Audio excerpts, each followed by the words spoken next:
The blue glow of my laptop screen illuminates my face in the darkness of my Palo Alto apartment.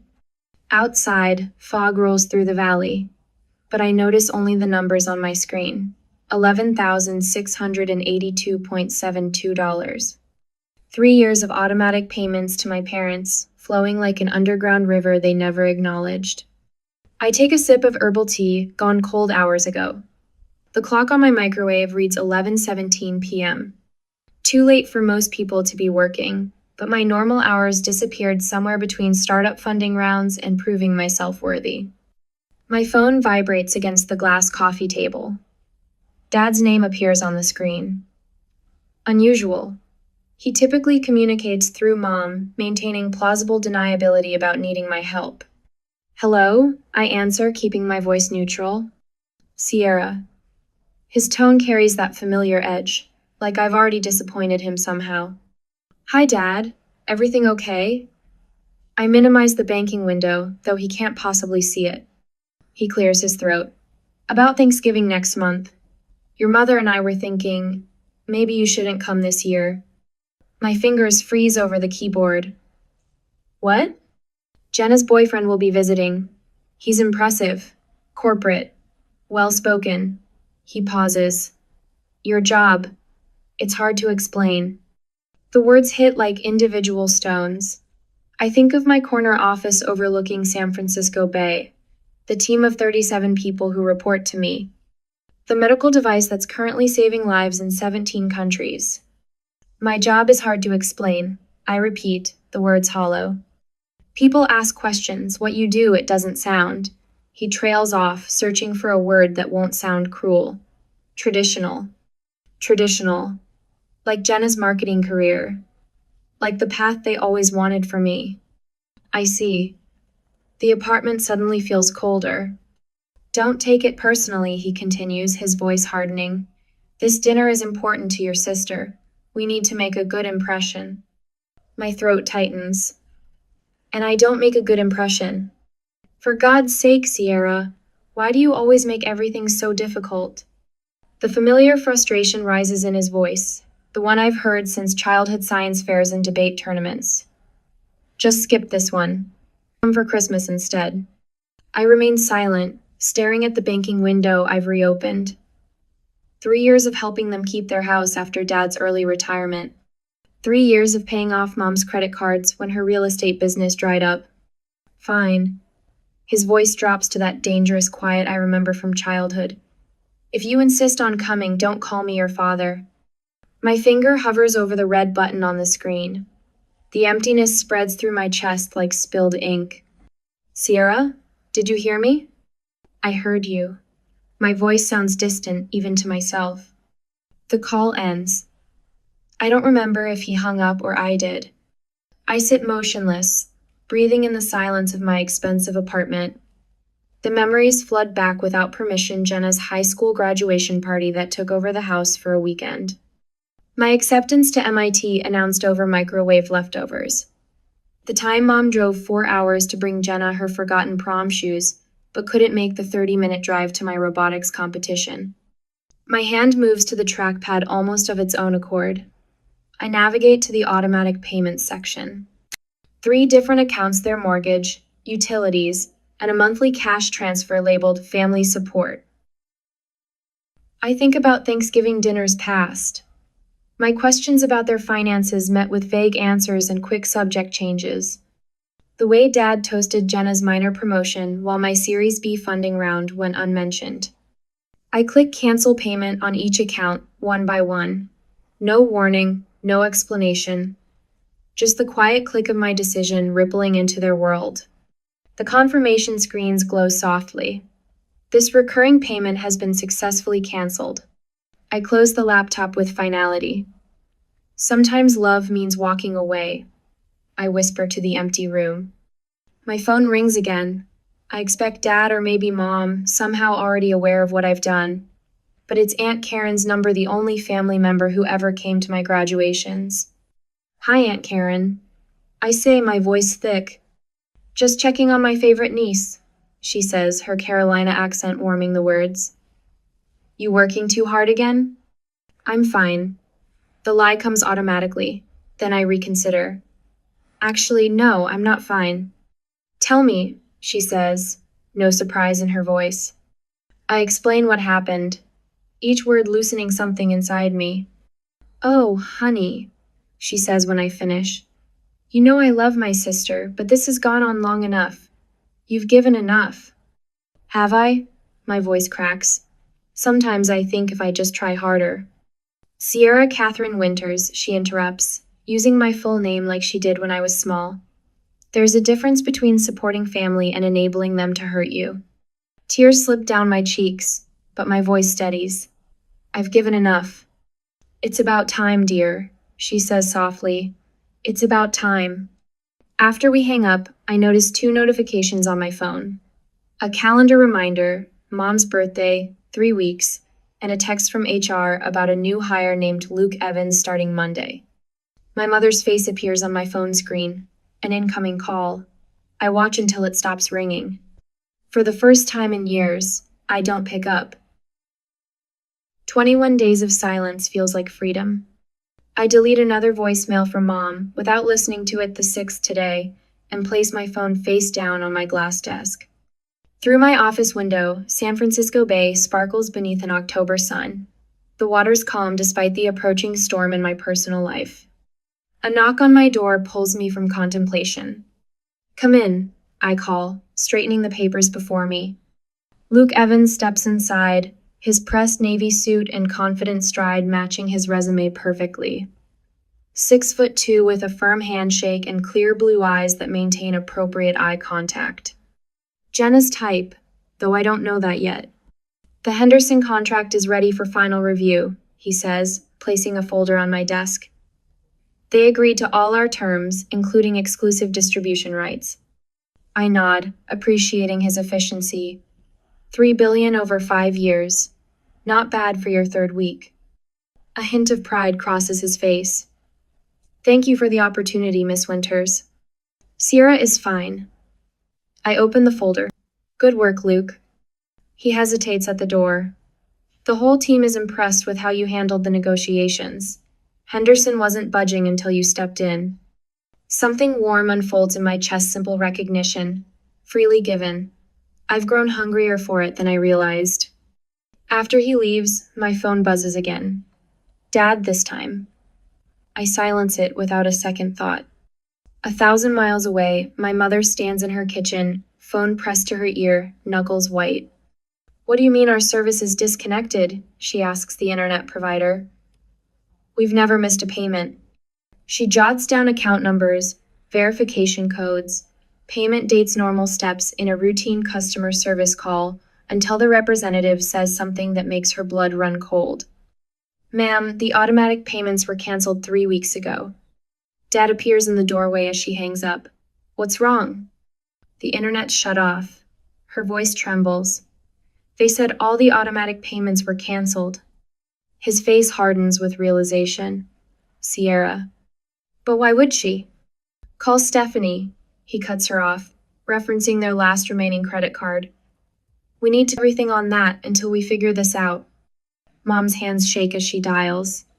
The party's tomorrow, Richard. What if? She'll answer eventually, he says, but his eyes tell a different story. The next evening, while I'm reviewing quarterly projections, Aunt Karen sends a text. Party started, lights flickering. Your mother's having a meltdown.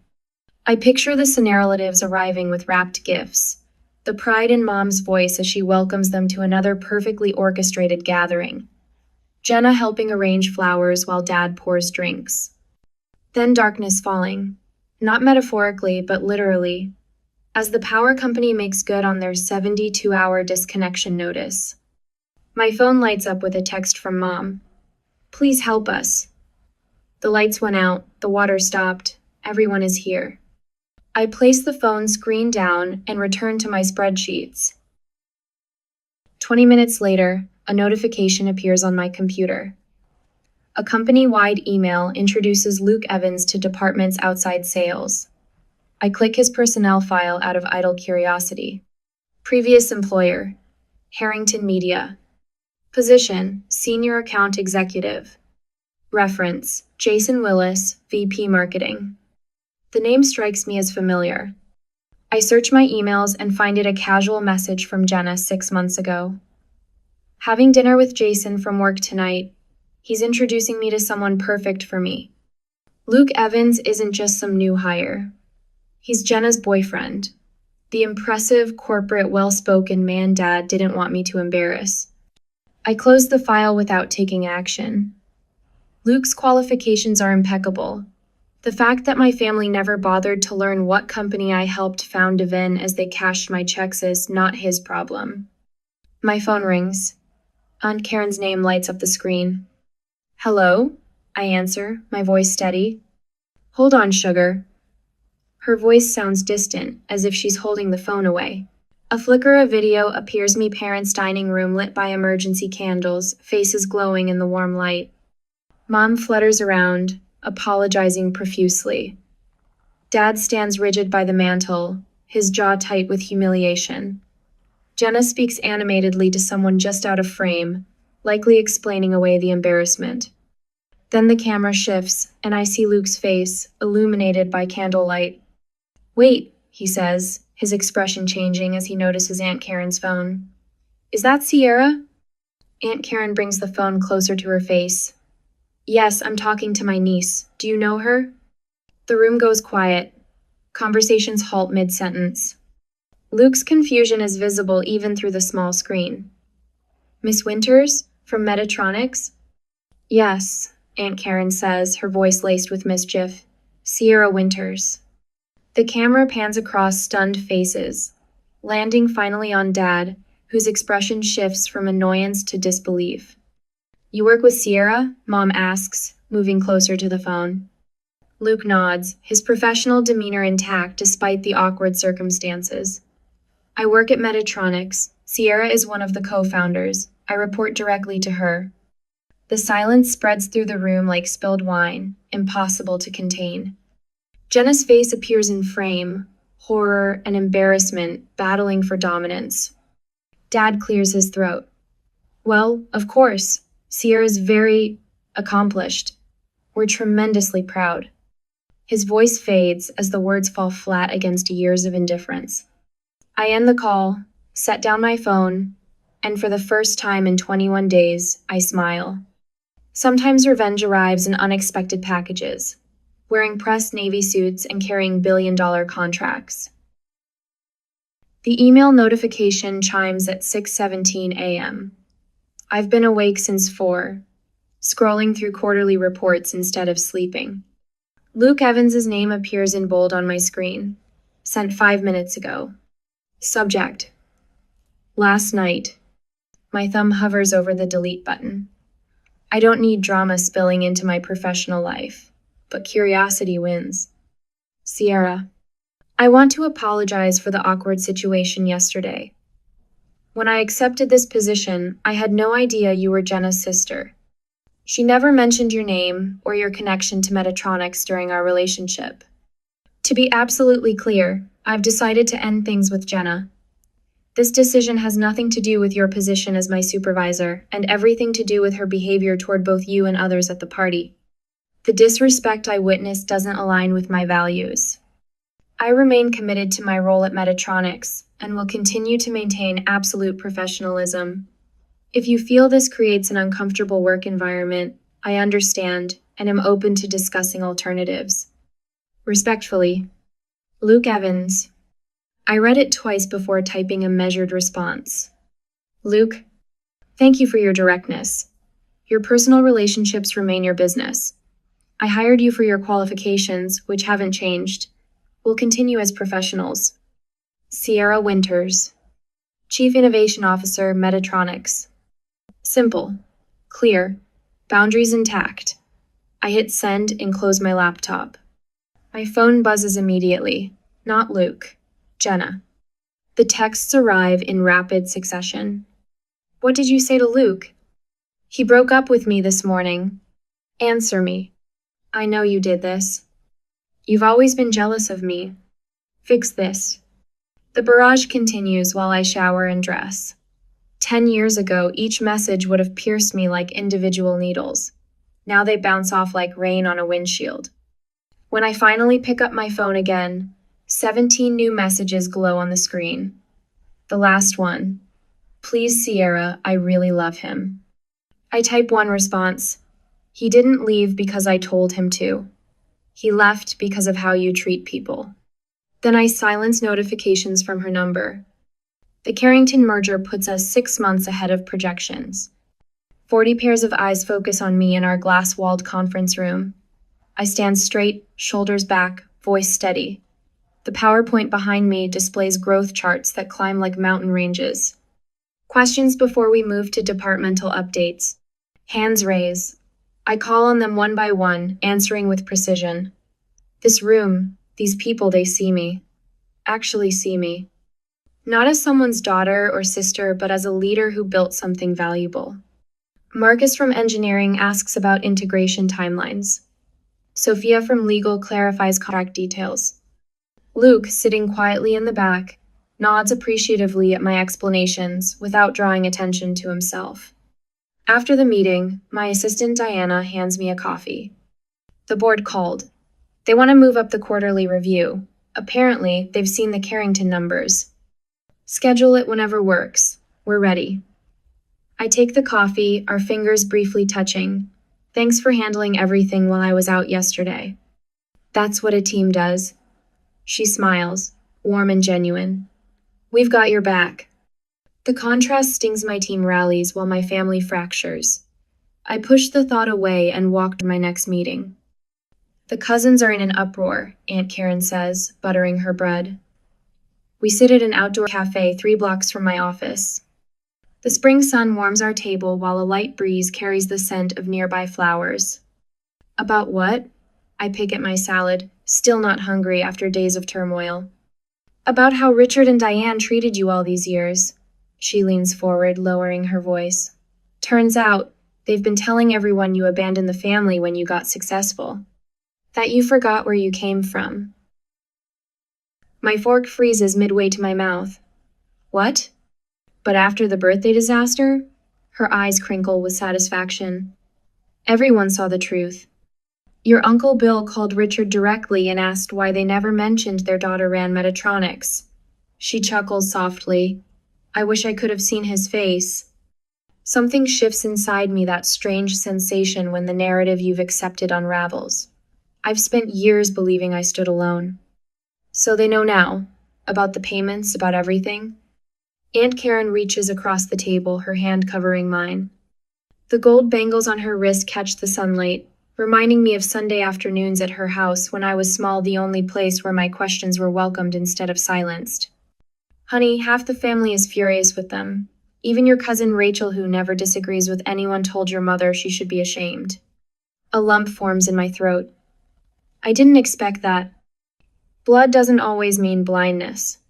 She squeezes my hand. Some of us have seen the truth for years. The doorbell rings at 8:43 p.m. I'm halfway through reviewing a patent application, barefoot in yoga pants, hair piled messily on top of my head. When I check the security camera, my stomach drops. My parents stand outside my door, 2 small suitcases beside them. I consider not answering. Consider the peace of my quiet apartment, the sanctuary I've built. But running solves nothing. I open the door. Sierra. My mother steps forward, arms outstretched as if the last month never happened. We've missed you.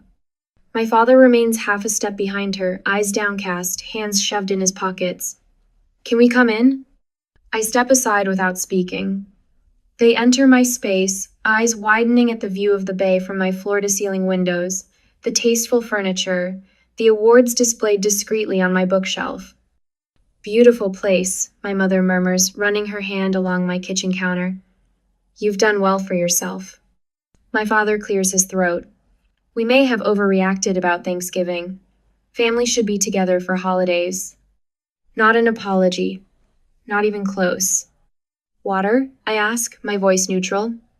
They accept, and we sit awkwardly in my living room, the silence stretching between us until my father breaks it. The thing is, Sierra, he begins, looking at my mother for confirmation. We've been talking. With your position and everything, maybe you could support us with $2,500 a month. It's not much for someone like you. The audacity nearly takes my breath away. No real amends, no acknowledgement, just a different approach to the same extraction. And how much will Jenna contribute? I ask quietly. My mother blinks rapidly. Well, Jenna's in a difficult place right now. The breakup has been hard on her. She needs time to recover. I see. I set my water glass down carefully. So, I have two options for you. Either Jenna contributes equally, or we draw up a legal agreement for your house. Your choice. My father's face reddens. The vein in his temple, the one I feared as a child, begins to pulse. You're setting conditions? We raised you. Now you're trying to put a price on family? My mother's eyes fill with tears. After everything we've done for you, all the sacrifices, I stand, suddenly calm in the storm of their anger. The fear that once paralyzed me has dissolved, replaced by clarity. I think you should leave my house. My father stands too, looming over me the way he did when I was small. But I don't shrink back, don't apologize, don't offer compromise. I simply wait by the door until they gather their suitcases and walk out. Family relationships often have hidden financial tensions. But some bonds, I'm learning, are too toxic to maintain at any price. The afternoon sun splashes through floor-to-ceiling windows, bathing our expanded conference room in golden light. 52 employees, nearly double our team from 6 months ago, sit attentively as I outline Medtronic's expansion into European markets. Our cardiac monitoring system has received EU approval. I announce, watching satisfaction spread across faces that have become my second family. By this time next quarter, we'll be saving lives in 17 additional countries. Applause ripples through the room. I take a slow breath, steadying myself against the wall of windows overlooking San Francisco Bay. The water sparkles below, constant and changing all at once, much like the woman I've become. Dr. Sanchez, our head of research, raises her hand. Will this affect the timeline for the pediatric adaptation? No. My voice carries easily now, confidence filling its edges. Luke's team has accelerated development. In fact, I nod toward him in the second row. The board approved his promotion to Director of Product Development yesterday. Luke offers a small, professional nod. His engagement with Jenna feels like ancient history now, buried beneath 6 months of exemplary work. I've never mentioned our family connection at the office. Some boundaries remain sacred. Back in my office, I swipe away 3 new voicemails without listening. Mom's desperate pleas have evolved over months, first demanding, then bargaining, now almost pitifully cheerful as she pretends nothing happened. Dad sent an email last week about family misunderstandings that have gone on too long. Jenna texts weekly about needing business advice, transparent code for access to my connections. My assistant Sarah appears in the doorway. Your aunt's online too. I pick up immediately. Karen, how's Charleston? Humid as Satan's armpit. Her warm Carolina drawl soothes something deep inside me. Just checking your Thanksgiving plans. Those invitations still stand with my friends in Mill Valley. Actually, I'm hosting this year.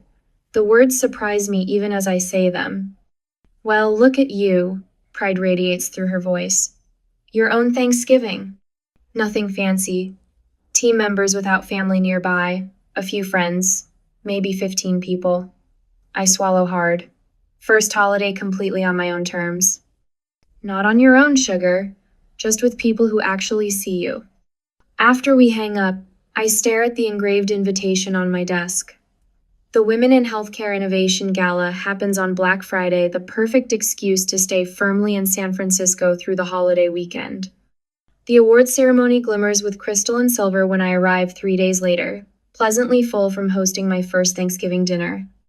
The warmth of genuine laughter and appreciation still lingers, so different from the tense silence of family holidays past. Sierra Winters announces the presenter for revolutionary advances in accessible cardiac monitoring. Walking to the podium, I spot 2 unexpected figures slipping into rear seats. Mom and Dad, dressed in church clothes, looking awkwardly hopeful. I focus on the award, cool and soft in my hands. Thank you, I begin, scanning friendly faces. Innovation rarely happens in isolation. I'm particularly grateful to my Aunt Karen, who taught me that support means celebrating someone's true self, not an image you've created for them. I say nothing about my parents. Their applause seems hollow among the genuine cheers. Later, as I gather my things to leave, Luke appears beside me, clutching his water glass too tightly. Got a minute? He asks. We find a quiet corner away from mingling guests. I've wanted to say this for months, he begins. After Jenna and I broke up, she told me things. About your childhood. How they treated you. His fingers tighten around his glass. She meant it to explain their behavior, but it just... He shakes his head. I need you to know you made the right choice. Some families don't deserve second chances. A knot loosens in my chest, validation from the most unexpected source. That night, social media explodes with congratulatory posts. Mom shares the foundation's professional photo of me receiving the award. So proud of our daughter. We always knew she would change the world. Proud parents. Cousins and distant relatives pile on, claiming they always supported Sierra's brilliant mind and knew she would make the family proud. College friends and colleagues respond with receipts, photos of themselves at my MIT graduation when my parents were absent, screenshots of texts where I confided about family dismissal, stories of helping me move apartments when no family appeared. I maintain digital silence through it all, watching truth and fiction collide in real time. 3 days later, I post a single photo of me new chosen family gathered around my Thanksgiving table, faces bright with genuine affection.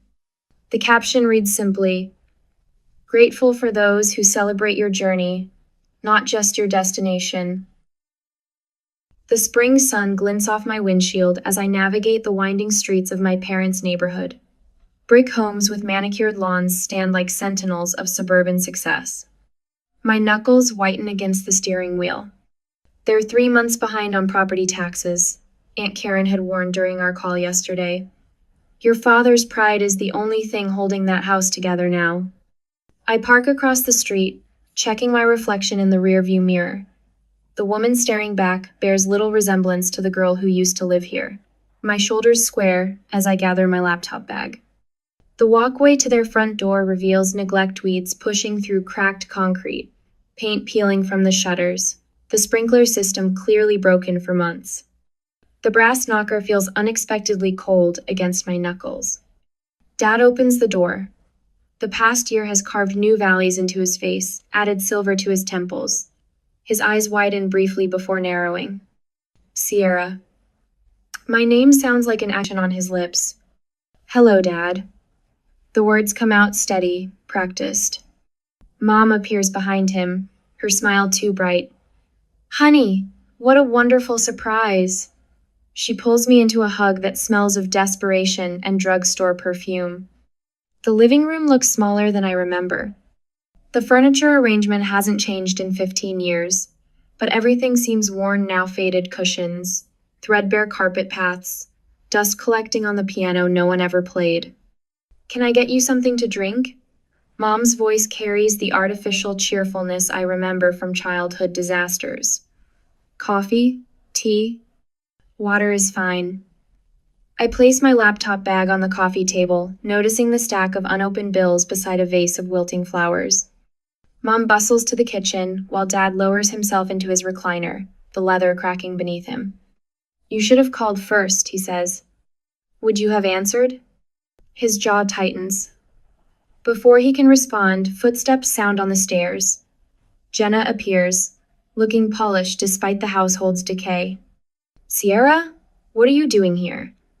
Her surprise seems rehearsed. Mom returns with water in the good crystal, reserved for company. Isn't this lovely? Both my girls home on a Sunday. I take a small sip, letting silence fill the room. They exchange glances, a familiar choreography of unspoken signals.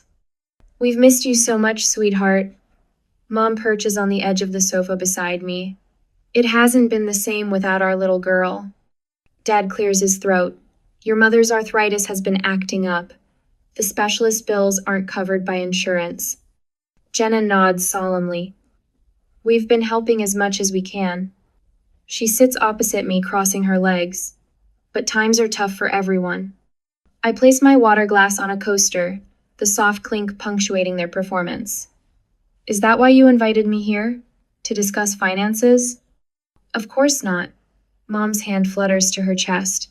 But since you brought it up, we thought maybe you could help with a little something. Just until we get back on our feet. I unzip my laptop bag. I think we need to review some history first. Their eyes follow my movements as I open my computer on the coffee table. The screen illuminates with a spreadsheet. This is a record of every payment I've made to support this household over the past 4 years. I turn the screen toward them. Mortgage, utilities, credit cards, medical bills. A total of $147,892.36. The color drains from Mom's face. Dad's mouth opens and closes without sound. That's impossible, Jenna finally says. I click to the next screen. These are text messages from all of you about my career. I read aloud, Sierra's playing with computers again. Something about robots and healthcare, who knows? She always was in her own little world. Another click. And these are emails from you, Jenna, to various people in my industry, asking about job opportunities while simultaneously undermining my reputation. The silence thickens as they stare at the evidence of their betrayal. Dad recovers first. We never asked for that money. No, you just accepted it without acknowledgement. Mom's tears start flowing, not the manipulative ones I've seen before, but genuine shock. We didn't know. That's the problem. I close my laptop. You never bothered to know anything about me. Jenna stands abruptly. This is ridiculous. You show up after a year to throw your success in our faces? I'm here to establish boundaries. My voice remains steady. If you want a relationship with me going forward, there are terms. I count them off on my fingers. 1. Acknowledge the support I've provided. 2. Financial independence. I will not be your safety net. 3. Respect for my career and my choices. Dad's face hardens. So you're giving ultimatums now? To your own parents? I'm offering a pathway forward based on mutual respect. Respect? He stands, towering over me like he did when I was young. You don't dictate terms to family. Mom looks between us, torn. Richard, please. No, his voice booms. No daughter of mine makes demands like this. Jenna grabs her purse. This is exactly why I told them not to bother with you anymore. She storms toward the door. You were always difficult, always had to be different. I place my laptop back in its bag and stand. My hands don't shake anymore when he raises his face. At the doorway, I pause to look back at them. Mom's tears have smudged her makeup. Dad stands rigid, pride preventing him from seeing what he's losing. Family isn't about blood. It's about respect. And when respect is gone, so is a relationship. The door closes behind me with a soft click. Nothing like the dramatic slam teenage me would have wanted. Outside, I breathe deeply, filling my lungs with spring air and freedom. The weight I've carried for years lifts from my shoulders as I walk to my car without looking back. Setting boundaries with toxic family members is one of life's hardest challenges. Would you have given Sierra's family another chance? Why or why not? The morning sunlight streams through floor-to-ceiling windows of Metatronic's headquarters. I stand at the glass, watching San Francisco Bay sparkle like scattered diamonds. Behind me hangs the wall I've nicknamed Vindication, in my private Thought 16 framed awards, 3 magazine covers, and the patent certificate for our cardiac monitoring system, now used in 32 countries. Miss Winters? My assistant Sarah appears in the doorway. The mentorship group is ready in conference room B. I nod, collecting my tablet. Have the scholarship applications arrived? Just this morning, 43 applicants this round. I smile. Good. In the conference room, 12 young women rise as I enter. Their eyes shine with a familiar hunger. I recognize the need to prove themselves in a world that underestimates them. Ladies, I begin, success isn't just about technical brilliance. It's about surviving the people who will tell you that you don't belong. 2 hours later, I sit across from Dr. Levine, picking at a loose thread on the office couch. After 2 years of therapy, the furniture feels less intimidating, but the conversations never get easier. You mentioned dreams about your father again, she says. The same one. He's standing at Thanksgiving dinner carving the turkey, and I'm invisible, literally transparent. And your mother? I swallow hard. She looks right through passing Jenna the gravy. Dr. Levine leans forward. What does Sierra need that invisible girl didn't get? The question sits between us, heavy with implications. My throat tightens. Recognition, I whisper. Not for what I achieved, for who I am. That evening, Aunt Karen's FaceTime call catches me reviewing scholarship essays. Her silver-streaked hair is pulled back, her kitchen visible behind her. Got something for you, she says, holding up a cream-colored envelope. From your mother. My stomach drops. How did she... I saw her at the grocery store. She asked me to deliver it. Aunt Karen's expression remains neutral. No pressure either way, honey. The letter arrives 2 days later. I place it unopened on my kitchen counter, where it sits while I prepare for Thanksgiving. I've invited 14 people colleagues, friends from my running group, my therapist, and Aunt Karen, who's flying in tomorrow. The envelope watches me like an unwelcome guest as I check my shopping list. When I finally open it 3 hours later, the single page holds just 4 sentences in my mother's familiar handwriting. I was wrong. You deserved better than what we gave you. This isn't asking for anything. I just needed you to know. No manipulation, no requests, just recognition. I fold it carefully, sliding it back into the envelope. On Thanksgiving morning, I arrange 15 chairs around my extended dining table, 14 confirmed guests, and 1 empty seat with no place setting. Possibility, not expectation. After dinner, when everyone moves to the living room for coffee, I return to my home office. The laptop screen glows as I log into my banking portal. The automated payments section shows 5 monthly transfers each, supporting a scholarship for young women from unsupportive families. My phone buzzes with a text. I'm proud of you. My mother's number. 2 years of silence broken with 5 simple words. My fingers hover over the screen. The old Sierra would have ignored it, or worse, lashed out with accumulated hurt. But that Sierra had nothing to prove anymore. I type 2 words. Thank you. Later, after everyone has gone, I walk through my quiet apartment. On my desk sits a framed dollar bill, the first revenue Metatronics ever earned. I trace the glass with my fingertip. For years, I thought being a good daughter meant being endlessly giving. But now I know love that demands sacrifice without gratitude isn't love. It's manipulation. I close my laptop and turn toward tomorrow.